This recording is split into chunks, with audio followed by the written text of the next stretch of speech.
And as I started my climb away, I was really feeling it. I was feeling the anxiety. I was feeling the adrenaline pumping through. I was starting to experience my mind kind of going into its own spiral descent. You could kill yourself here. This is dangerous. If you're not careful, you're going to crash this plane on the end of the runway. There's no coming back from that. All of that was going on. And then I remembered, and again, this is something that I've kind of used in my own coaching. The All Blacks have got a saying, red head and blue head, they call it. Red head is when you go into panic mode. Blue head is a nice, cool, calm and collected head. And I thought, you need blue head here. And then I started to think my way around, what are your options?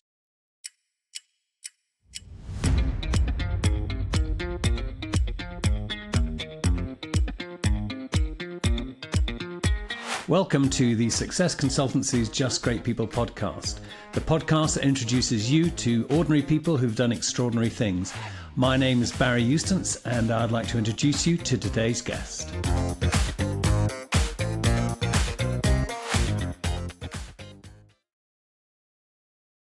Hi, everybody. It's Barry Eustace here from the Success Consultancy's Just Great People podcast. Delighted to welcome again a good friend and colleague, Simon Hartley from Be World Class. Simon and his organization not only coach, train, and work with some of the largest names you've ever heard of, and teaching their people how to be world class, but also runs the Be World Class Performance Conference held in London that I attended in October, which was absolutely fantastic. We'll put the links to that along with this interview and video. But this is to celebrate something that's been a long time cooking. And we thought we'd also take the opportunity to see how it relates to things other than the topic itself. Interested? Over to Simon, who I'm delighted to say has qualified as a pilot after 5 years. And Simon, fantastic. You know how I feel about it. I think it's a great, great achievement. I'm delighted to have completed that particular little journey. Although I have to say, having now qualified as a private pilot, I feel like I'm on the start line now, if I'm honest. I've just made it to the start line 5 year later, if you know what I mean. Well, but the interesting thing is, isn't it, that it opens up, as I said in a comment that I put in the LinkedIn notification that Simon put up about having qualified, and it opens up the world. Every commercial, every airline pilot that's ever lived has done what you've done, and it's really now a question of where you take that journey. So tell me all about it. Tell me the ups, the downs. There'll be plenty of downs, but more ups and downs, I guess, is where we are. I was reflecting on this after we'd initially talked about capturing the lessons. And the first one, honestly, and whether we consider this the most powerful one, I don't know. My dream to be a pilot started when I was about 6, 7, 8 years old. And when I was a kid, this is all I wanted to do. My dad was in the Fleet Air Arm. I lived around air stations. I watched aeroplanes. I mean, Sea Harriers were the thing that I wanted to fly when I was a kid. And it's all I wanted to do. But at age 17, I failed my flying aptitude test. Quite spectacularly. I was told that there were 3 possible levels or 3 outcomes. If you were relatively coordinated and you had the aptitude for it, you could be a pilot. If not, you got to sit next to or behind them as a navigator or observer. And if you were absolutely terrible, air traffic control was your option. And that's what they told me. And so at the age of 17, I can remember distinctly being on the train back from, I got on the train at Grantham because this was at RAF Cranwell, back to the southwest. And that was the dream of being a pilot, dead in the water as far as I was concerned. But I've reflected back on it more recently. And the dream wasn't dead at all, but it had a really long nap. And listen, it's a well-trodden path. There are plenty of people I know who got knocked back variously in their pursuit of flying and flying airplanes. This is one of the lessons, isn't it? It's those who have the focus, the confidence, and the motivation to drive on through who actually make it. And there are lots of barriers, aren't there? There's the financial barrier, there's a medical barrier, there's the aptitude barrier, and there's eyesight barriers, there's color blindness, there's all sorts of stuff that can get in the way and at any stage interfere with your flying career. Yeah. And for a lot of people, it's just, too difficult. And so, I mean, I really take my hat off to you that in the northeast of the UK, it's difficult at the best of times from a weather perspective. Yes. And we went through that a lot. Was it double the number of bookings just on the basis that you're going to lose half of them due weather? I mean, easily double, probably Yeah. nearer 6 times, Yeah. honestly. Um, and yeah, getting to Teesside, which is where I flew from, which is an hour's drive from here, getting to Teesside, finding out that the weather's no good and driving all the way home again just became a regular occurrence, honestly. To start with, that frustrated me, but I just got to the point of thinking it's part of the package. You know, if you sign up for this, it's part of Yeah. the package. So Oh, you might as well accept it. And actually, one of the bigger lessons that I've learned along the way, a friend of mine who's I think he's sort of a paraglider, really. He shared a phrase with me, and he said, "It's far better to be on the ground wishing you were in the sky than the other so- way around." And honestly, whenever I'm mildly frustrated because we've had to cancel a lesson, and actually, I cancelled my skills test. So I had Monday as my sort of primary booking and Tuesday as a backup day. I cancelled it on the Monday because I wasn't entirely convinced that I could take off and land back again safely. I knew I could take off safely, but I was watching the weather window closing in and thinking, watching the forecast roll on and thinking, I know I can get out of Teesside and I can fly most of the route, but I'm not convinced I can get back into Teesside safely. So I cancelled it. And I'd been working my way up to this test for God knows how long. I mean, and it was 5 years in the making. I really wanted to get the license, but I was looking at the forecast thinking it doesn't look right. And I think I did my cross country solo, a qualifying cross country solo on the 12th time of asking. We cancelled it 11 times yeah. previously because of the weather. And if it's not right, it's not right, is the Well, and of message. course, the biggest lesson about learning to fly is the expense is not in actually renting the aircraft or the instructors, but the amount of coffee you drink waiting for that to happen. And how much you have to pay as you put it in the vending machine. Another $2,000 goes in the vending machine. So it's interesting, isn't it? I'd rather be on the ground wishing I was up there than the other way around. And that is a very true feeling. I've been there where I've gone, do you know what? I really, really wish I wasn't here when it's all gone badly wrong. So listen, I mean, a fantastic achievement. And the as they say, the world is your lobster, Rodney. Is you can take this now as far as you want. But so what are okay, let's overlay this with what we're hoping to do. And that is the Be World Class. Sam's got this fantastic framework and set of principles for being world class. And we, as you know, captured a lot of the learnings coming from the Be World Class conference.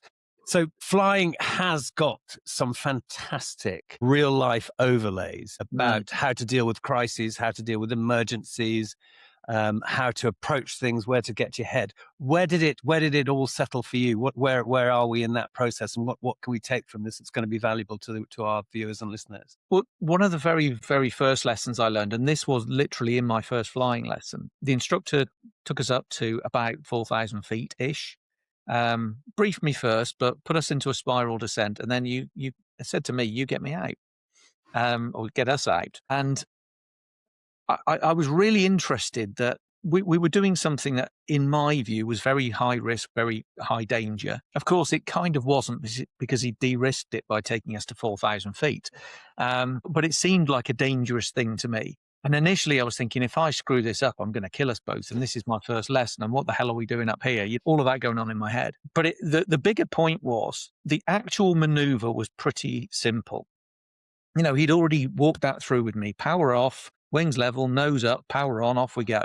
That's how you get us out of it. What he wasn't testing was my ability to do simple things with the yoke and the throttle. What he was testing was my composure. And that's the actual skill that I needed in that moment, just to remain calm and do the thing that's right in front of me. Now, as a sports psych, I often coach people to focus on the thing that's right in front of them, not the outcome that could follow, not getting ourselves wrapped up in the pressure and the fear and all the rest of it, but just doing the thing in front of us. That's exactly what I had to do in that moment. Essentially follow my own advice, focus on the processes. And I came out of that lesson thinking it's really interesting because there's a few kind of bigger points here as well. It struck me afterwards, after probably about, I don't know, maybe 10, 12, 15 flying hours, that flying the aeroplane is relatively simple. Controlling the up, down, left, or right of it is relatively simple. You've got a yoke in front of you, you've got a throttle, and a set of pedals. You can pretty much do that. You could learn that within a couple of hours, probably. Everything else that you have to learn in order to fly an aeroplane, the really important stuff, layers on top of that. Being safe in the air really isn't about whether you can make it go left, right, up, down, and put the power on, take the power off. When you do all of those things, absolutely is important. Whether you can do those in critical moments is really, really important. But the skills are relatively simple. And that first lesson really taught me that this is as much a mental game as a physical game, possibly more a mental game than a physical game. Yeah, well, it really is. I mean, it really is. I mean, and that early stage is every time the airplane moves, you're still going the other way as it's rolling to the left. You're going to the right and so forth because it's like sailing for the first time. It's people are very twitchy about the movements and slightly uncomfortable about it. And there you are recovering from a spiral descent.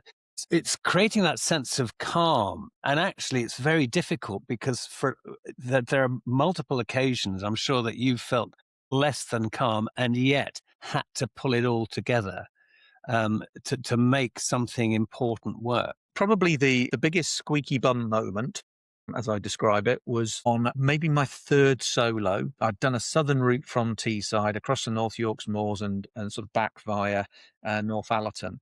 And the instructor had already told me when I come back in at that time in the afternoon on runway 05, as I come across the river, there's likely to be some turbulence. Now, his view of some turbulence and my view are probably different. I mean, from his point of view, it's probably just turbulence. From my point of view, this aeroplane's bouncing around like a cork in a stream. And I experienced this very unnerving sensation at 500 feet when I'm aware there's not very much room between me and the floor now at 500 feet. There was, in my view, quite a lot of turbulence. At 300 feet, there was even more turbulence. At 200 feet, there was even more turbulence. As I'm coming across the threshold and getting to sort of 50 feet above the tarmac, this thing's bouncing around and I'm not sure I can put it on the deck safely. And you're on your own. And I'm on my own, absolutely. And so there is nobody to say, oh, I can't do this, you land it for me. So I put the power on, told air traffic control, I'm going around. And as I started my climb away, I was really feeling it. I was feeling the anxiety. I was feeling the adrenaline pumping through. I was starting to experience my mind kind of going into its own spiral descent. You could kill yourself here. This is dangerous. If you're not careful, you're going to crash this plane on the end of the runway. There's no coming back from that. All of that was going on. And then I remembered, and again, this is something that I've kind of used in my own coaching. The All Blacks have got a saying, red head and blue head, they call it. Red head is when you go into panic mode. Blue head is a nice, cool, calm and collected head. And I thought, you need blue head here. And then I started to think my way around, what are your options? You've got 2/3, 3/4 of a tank of fuel here. You can probably fly around for 3 hours if you need to. You could probably get to the south of France with that. Probably, yeah. Maybe not at 90 knots, but I mean, we'd need the wind behind us, I think. But you've got enough fuel. You can fly around. You could do a dozen more attempts if you wanted to. You could probably fly off to another airfield because we talked about if push comes to shove and this turbulence is too great for you, you can find another airfield. So I was thinking through all of this. Okay, fine. I come back round for the circuit and I'm on my downwind leg. I've done my checks. Coming into finals. Okay, line it back up again. Here we go. Still too much turbulence. Power on. Off I go again. And on that second attempt, I noticed that as I came across the threshold, there was quite a lot of turbulence. As I flew down the runway, obviously I decided to go around, so I put the power on. I'm still flying over the runway. Actually, the turbulence disappears about 1/3 of the way up the runway. So I thought, hang on a minute. I don't need to land on the piano keys or on the numbers. I could fly halfway up this runway. I mean, we're talking about 2.2 kilometers worth of runway, and I'm in a little tiny PA-28, which can land in 600 and something meters. And I don't need the full runway. I could land on the sort of exit for taxiway B if I wanted to and taxi all the way up to the end of the runway. So I thought, okay, let's just let it settle. Come over the threshold, let it settle, then put it on the deck. And there was still quite a few bumps, and I was still a bit bumpy, to be honest. It was a scruffy landing, but I got it down, got back in again, and I said to Steve, my instructor, who was waiting on the apron for me. I said, God, that was a scruffy landing. And he said, doesn't matter. There's no points for artistic impression here. You got the plane down safely. The landing gear's still attached. Well done. That's all you need. And there were two people waiting for me to pull up because they booked the plane and they were going to take it off. And I was a little bit late, but nobody's limbs had fallen off. The plane was okay. I was okay. That was all fine. And they said to me as I got out, is there anything we need to know about the airplane? And I said, you might want to leave the doors open for a little while. Or take an air freshener in there with you. Other than that, it's fine. And it brings us back to that point. There you are on your own. And I'm sure for a lot of people who are watching this, there's the step before that, which is the moment where you pitch up, you do the basics of flights, the effects of controls, turning, climbing, descending, and all that good stuff. Then you go into the circuit and learn how to land and take off. And then one day during that process, and completely unexpected, what happens, Simon? Yeah, well, anything can happen. But the instructor goes, I think you're ready for your first solo. Yeah. And the moment when that happened, it was really bizarre, actually, because I can remember my first lesson sitting in that left-hand seat thinking the prospect of going solo is ridiculous. I just don't know how I'm going to get to that point where I fly this aeroplane on my own. It just looks too far. I cannot see any road between me and that point. When he did say, okay, we're going to land, and we'd probably done 4 circuits in that session. I mean, I'd done loads of circuits by that point, but we'd done 4 in that particular session. Listen quickly, a quick explainer here. A circuit is where you take off, you climb away, you turn on a crosswind leg, then you go on a downwind leg, and then you come on a base leg around the runway to land again, to practice takeoffs and landings. And basically it's called a circuit, and it's got a structure and a dimension, and you practice flying it, just as an acronym buster there for everybody. Sorry, Simon, go ahead. No, that is a very good point. So he said to me as we were coming around this last circuit, he said, are you happy? We'll land. I'll jump out. You go for a circuit on your own. And the most ridiculous word came out of my mouth. I said, yeah, fine. And as I said, yeah, fine, I thought, what are you saying? That's a ridiculous thing to say. You can't fly an aeroplane on your own. What are you talking about? But it did feel fine. And the really important thing that he also said as we were coming around that sort of last circuit together, he said, I've just been a passenger here. I don't know whether you've noticed, but I haven't done anything in the last few circuits. You've done the whole lot. You've done it really well. And I also sort of rewound back and I thought, yeah, okay. I've also done circuits with quite heavy traffic. This is an international airport. There's airlines coming through, the fighter jets that come through. There's all sorts that come through there. So I've experienced heavy traffic. I've had to put a few orbits in occasionally and take instructions from air traffic. I've done the low-level circuits in bad weather. I can do those. I've done slow circuits when there's been lots of traffic in the circuit. We've had birds on approach. We've had crosswinds. I've seen quite a lot. I've dealt with quite a lot. Yeah, I'm pretty sure I can do this, actually. And then, of course, I called up air traffic and off I went for my circuit. And as we took off and flew around, I was thinking, this is really weird, partly because it doesn't feel weird. I am doing exactly the same as I did with the instructor. The difference is it's a lot quieter because we're not having a chit chat, which was just a bit unusual. And there was nothing else in the circuit. So air traffic was quite quiet. And the plane leant over to the left because, of course, I'm the only one in a seat. There's no counterbalance in the right-hand seat. So we're sort of flying along on a weird little angle because I'm overweighting one side of the aeroplane. But apart from that, it felt bizarrely normal. Yeah. And one of the big lessons that I have taken and shared with business leaders is that we got there through a structure, through a process. And this is the process of empowerment. So, I was rewinding back through the whole experience, thinking, how on earth did I get to that position? And then I sort of unpieced what the instructor had done with me. So first lesson, there I am sitting in the left-hand seat. He hands me the checklist. I work through the checklist. We get the aeroplane started, or we do the outside checks, then get the aeroplane started. He calls up air traffic. He taxis out. He takes us off. We get to a nice safe flying altitude. I do some stuff. And I think I'm doing 90% of it, of course, and I've done about 5%. He brings us back in, does the approach, lands us back, taxis us back in again. And then the second lesson, he says, okay, you've got the checklist. You can taxi us out. Here's how you do it.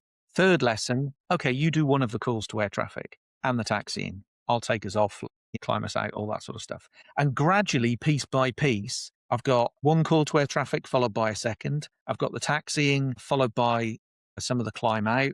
Then I've got the takeoff as well. When we come into the circuit, I've got the downwind call first, and then I've got final and done. And gradually, he's just given me little piece after little piece after little piece. And I've barely noticed that I've got another little piece and another little piece, another little piece. And that in itself is a nice process for empowerment. But the important point where he said, "Are you ready?" was the point where he was confident I could do it, and I was confident I could do it. And Yeah. that is what I describe as the benchmark for empowerment. That's the point at which a leader is happy to hand over the baton to somebody else and the other person's happy to take it. And I was going to say that getting back to that very first lesson where you handle the checklist, it is difficult to overstress how alien that feels when you're sitting in this airplane going, I'm actually quite frightened, to be honest. I don't know what's going on here, what this checklist means, or any of these words. And going from there in a very short period of time to first solo through a structured process of not only skills-based training, but also building the confidence within you to know that at that point, when he said, I'm a passenger here, I was thinking, what a great instructor. You know, he's just adding that extra bit of validation and passing it to you that will sink into your psyche and go, oh, well, he thinks I'm all right. And I think I'm all right. Maybe I'm all right. And what's often forgotten is the person who's sending you first solo is standing there having a fag in the coffee room going, I hope this is all right. I don't think people smoke anymore, to be honest. So don't try this at home, folks. But I mean, it's true, isn't it? It's very much a partnership and handing over the baton, and both of you are stakeholders in that process. Yeah, absolutely. Yeah. And moving on from there, where did it take you? What are the be world class lessons that then developed from the whole process? Well, another really important lesson that I learned when I'd started doing solos, and I was doing sort of navigational solos, not just circuits around the airfield, but actually, flying off to other airfields and flying around the countryside. There were a couple of points where I had doubts, and in some cases significant doubts. I can remember climbing out of Teesside, heading for Stokesley, and my route was across the North Yorks Moors.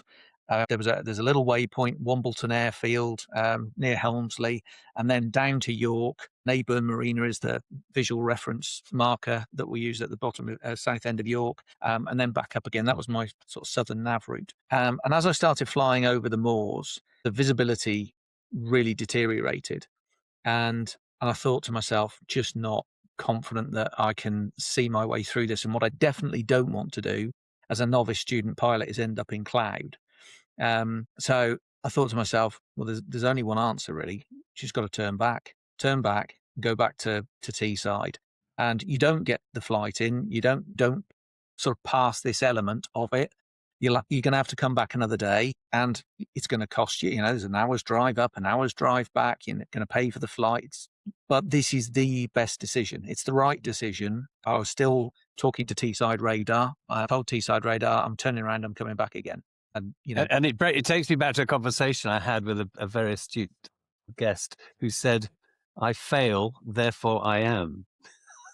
Indeed.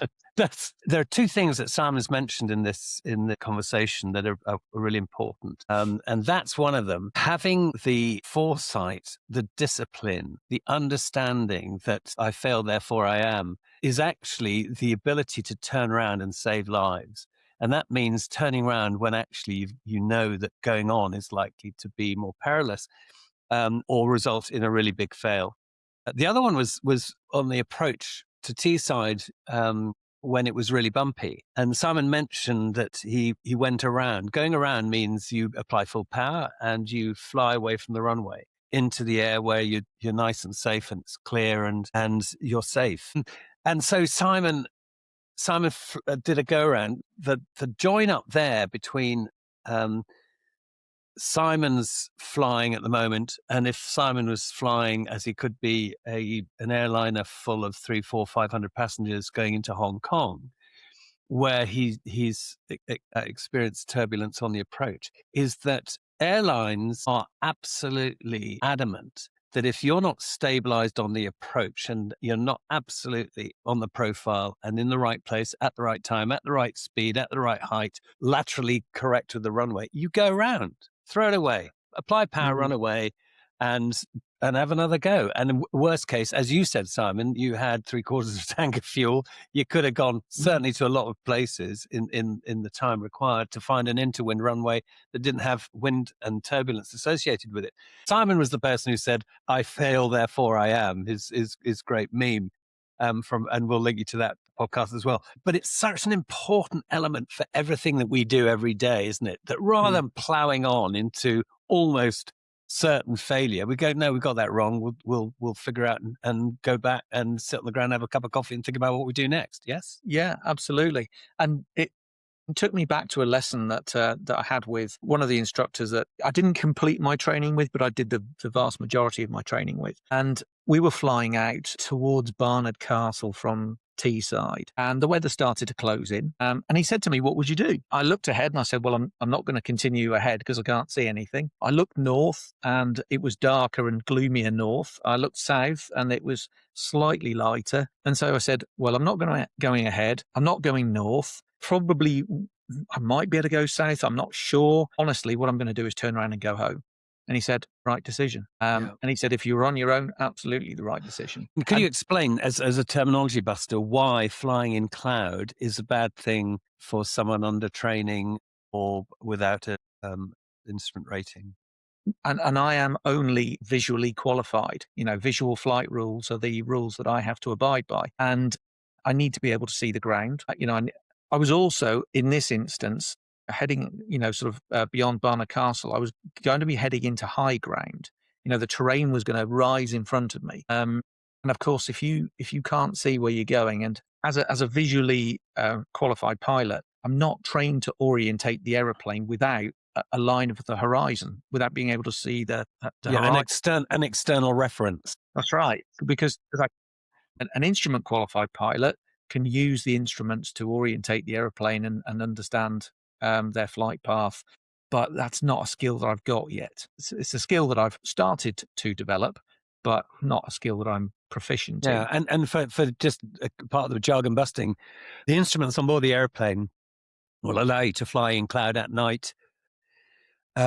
It's in order to understand how to use those correctly requires an additional qualification and additional training, structured training. Not difficult to do, but it's just part of the sequential structured layering of how pilots are trained. And that's why Simon wasn't happy to fly into cloud, particularly over high ground, because therein lies the dragons, isn't it? That's where it all goes badly wrong for people. Yeah.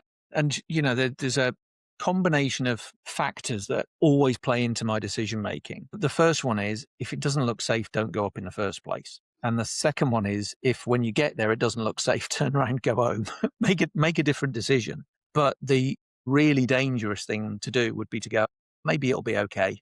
When I think about what I class as my confidence scale, the bottom end of my confidence scale is I hope. I hope this will work. I hope this will be okay. That's not a high degree of confidence. Up from I hope is I think, and I'm confident, followed by I believe, and at the top of the confidence scale is I know. Now, I'm thinking, why would I risk my life, the life of my passenger, and probably the lives of whoever's underneath me at that point? Why would I risk that if I'm only hoping this will work? It's a really low bar, I hope. I need it far more to I know. Yeah. Yeah. And that's a very interesting grading. I mean, ask, dear listener, our challenge to you, if you get, next time you fly commercially, ask yourself, would you be getting on that airplane if you were under the impression that the pilot flying it only hoped you were going to get to Alicante? They've got to be really confident they're going to do it. And trust me, pilots are the people who really want to get home for tea. And someone once asked me whether I was overwhelmed or stressed by the amount of responsibility for carrying all these people behind me. And I went, I have to say, there's only one person on this airplane I really care about, and that's me. And this guy almost kissed me. He said, "Oh, that's wonderful. That's the most wonderful thing ever." I said that, that if you know that I want to get home more than you do, then you are in good hands. And indeed Yeah. they were. And so what else, Simon? What else I learned about flying from that is, but I learned about life from that is where we are here, isn't it? All of these life lessons and business lessons and commercial lessons. Yeah. And obviously, with flying, there's no option to just pull over at the side of the road. And Yes. that's one of the things I picked up really, really early. So you have to think ahead. You have to plan and think ahead far more in flying than you do in any other area of life. And think about, all of the contingency plans, have them all ready and up your sleeve. Because the other thing that becomes difficult is trying to figure it all out in the moment. When you're in that kind of maelstrom, it's far better to have a plan ready up your sleeve and having sort of pre-thought your way through that moment.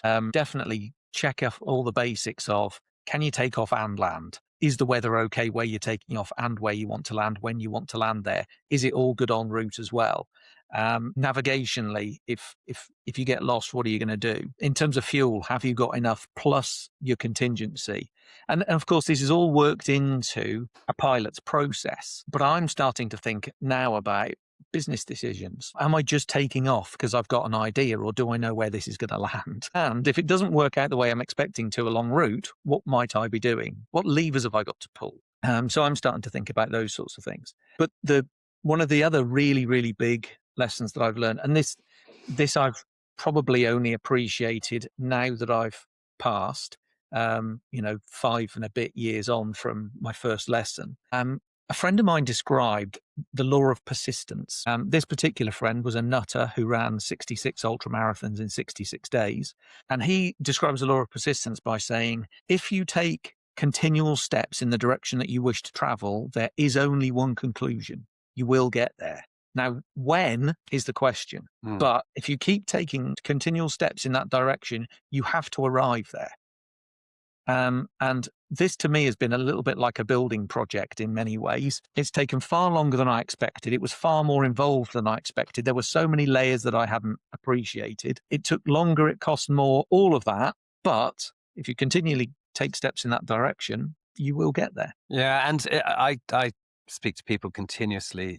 As you know, I work very heavily with StratNav because for organizations, when you were talking about sort of jumping in on the back of the motorbike or whatever and disappearing into the distance with a great new plan, having something as simple as a destination is a very good idea. And where you starting from and where you're planning to go to is a very good starting point. And actually having a pretty good idea where you want to go to. I mean, I'm used to it. I used to fly long haul scheduled operations, so we knew where we were going. And other than having to divert, which is also a contingency that you have to plan for, we would get there. So we had a departure point, a destination. And for businesses and organizations, that very often translates to something as simple as a vision and a mission statement. Something to point to. What are you pointing to? And then you go, okay, well, this is where we're starting. This is where we're going. How are we going to get there? What are the process? What's the strategy for that? And again, you were describing the strategy for each flight is planned before you leave the flying school or the flight operations, isn't it? Yeah. It's in your head. What you're going to do, and if, what if, what are the changes, what are the contingencies? And that's a big thing with flying, isn't it, Simon? Every time you get airborne, you've got to go through that process. You absolutely have to go through that process. And that's part of not just the functional checklist, it's part of my sanity checklist as well. Without that, I'm not going to feel confident. I'm not going to feel confident when I'm sitting in that aeroplane, starting it up on the tarmac. I'm not going to feel confident that I can successfully execute this flight if I haven't been through this process. I'm also, I said to my instructor before I did my solo qualifying cross country, which is 150 nautical miles plus, you've got to land and get out of the aeroplane at 2 separate destinations. So we did Teesside to Humberside International, Humberside to Leeds East back to Teesside. He said, how do you feel? And I said, I'm nervous, but I'm supposed to be nervous. If I'm not nervous, a little bit nervous, and if I'm not kind of continually working through, have I done everything? Have I checked everything off? Is everything in place? I'm probably a little bit too overconfident, which is not a good place to be. So my be able to balance out the nerves with enough confidence to say, yes, I have checked those boxes. I have done the planning. I have thought this through. Gives me the ability to sit in the left-hand seat and go, okay, let's start her up. Yeah. Yeah. And that overconfidence is probably the biggest killer in aviation. It's the thing that causes people to press on when they shouldn't, to take judgments that they really would be better off had they not. And it's that overconfidence of pressing on. They call it press-onitis in the airline industry or the aviation industry, where people carry on either through fear or confidence, or a combination of two. And then it goes badly wrong. There's some very well documented instances where people have done exactly that, and it's gone badly wrong. But it's that again translates directly, doesn't it? One of the reasons we're having this conversation is there are so many analogies that are very easy to see in the context through the lens of flying that may not be obvious if you're sitting there with the day-to-day running of an organizational operation and doing something. And Yeah. it may not be obvious because this flying strips it down to departure, destination, how you're going to get there, and what happens if it all goes wrong along the way. Yeah. And do you know what? I'm using a very, very similar thought process now when I'm planning the publication of my next book. So the completed draft manuscript is there. The question is, how do I publish it? What's the strategy around publishing it? How do I make sure that I get my return on investment? Because there's going to be an investment. I'm pretty sure I'm going to self-publish this rather than go down a traditional publishing route. So there's going to be an investment. How do I make sure I get my return on investment? How do I have to line the ducks up in order to be able to do that? And yes, it probably won't work perfectly first time because no plan ever really does. But I've got to be able to plot my way from here rather than, as you described it, jump on the motorcycle and hope for the best. How am I going to plot my way through to making sure this is successful? Or else it'll be a gargantuan waste of time and money. And again, the lessons here, the going around if you can't land, turning around if to proceed would be more hazardous, is really important, that it's okay to do that. Not only is it okay, it's actually really smart. I fail, therefore I am. That's just part of being human. If the route to riches was that easy, and the route to eternal happiness was that easy, everybody would do it. But it's not, because it can be a pretty random process, and your first assumptions based upon your original planning. And it happens with airplanes. I've been in an airplane where I arrived at the crew room at Heathrow, and I looked at the weather charts and went, there's a typhoon in Hong Kong. and by the end of it, we had argued about the fuel, and I say argued, debated about the fuel, and we offloaded cargo so that we had enough fuel to fly to Hong Kong, hold for 45 minutes, fly and approach, go around, hold for another 30 minutes, fly and approach, go around, then divert to Shanghai, hold, then land. That meant we were arriving at Hong Kong with something like 46 tons of fuel. That's quite a lot. Typically, we'd be landing with 6 to 8 tons of fuel. But what a relaxed journey across to Hong Kong, because we knew we had it in the bag. And similarly, when we came back, was it Storm Dennis in February 2020, I think it was, coming back from Miami. I came back from Miami in 6 hours, 35 minutes. I rolled on, and this is all forecast, and I've been getting everybody aligned, and including we had a bunch of nervous passengers on the board. By the time I briefed them how much fuel we had, and actually, if it all went wrong, we'd end up in Frankfurt where there was no wind. But as we turned on to approach at Heathrow, it's 80 knots across. So I was looking down here at the runway.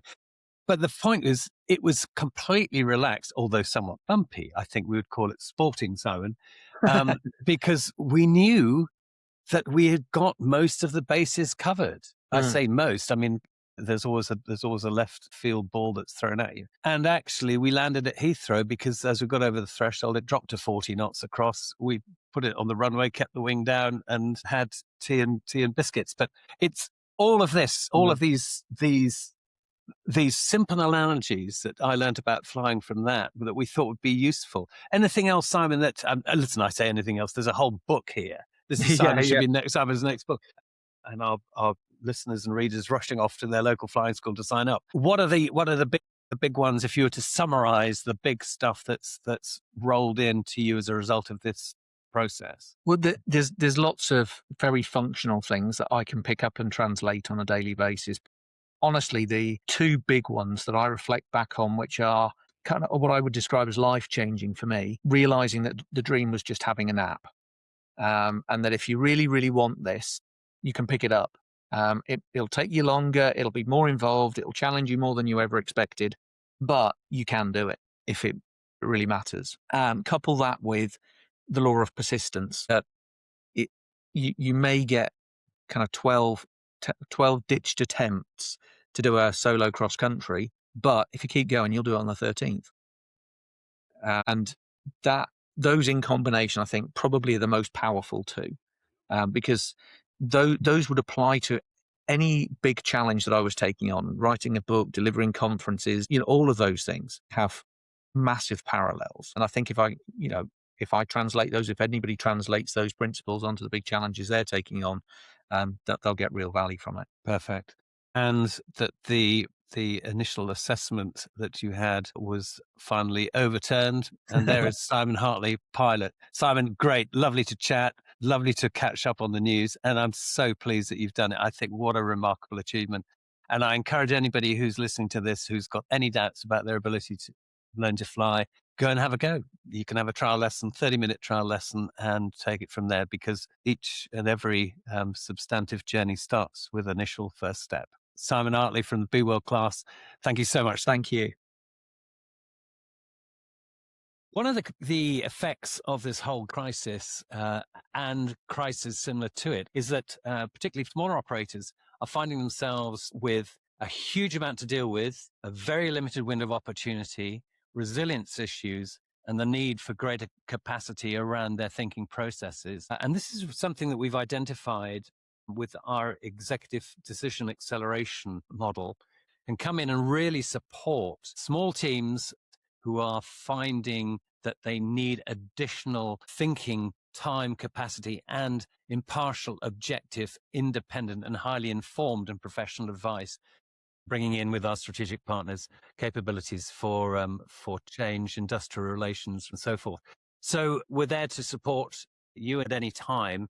And if you'd like to, just contact us. Our telephone number is also on the website, or you can email us, and we'll be delighted to see when and where we can help you through this crisis.